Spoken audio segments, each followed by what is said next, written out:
Zotëria i parë i Kosovës, Prindon Sadriu, ka reaguar fuqishëm përmes një postimi në rrjetin social Facebook, duke ngritur alarmin për 10 kërcënimesh të përsëritura dhe të drejtpërdrejta me jetë ndaj presidentes së Republikës, Vjosa Osmani, dhe anëtarëve të familjes së saj.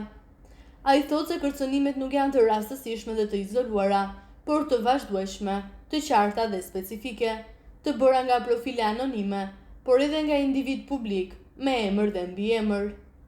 Jo 1, jo 2, 10, shkruan ai, duke përmendur fraza alarmuese se si duhet eliminuar, ka ardhur koha për fundin e saj dhe një plumb e zgjedh.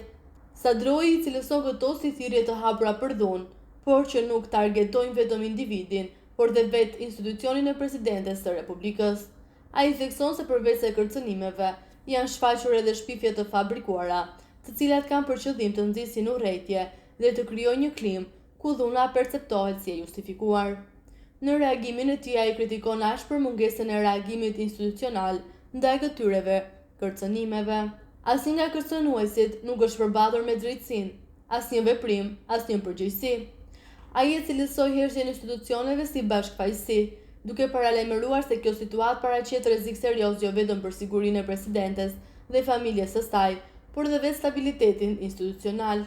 Sot është presidentja, nesër dikush tjetër, përfundon ai, duke bërë thirrje për reagim të mirënjohshëm dhe ndëshkim të gjuhës së dhunës në hapësirën publike dhe mediatike.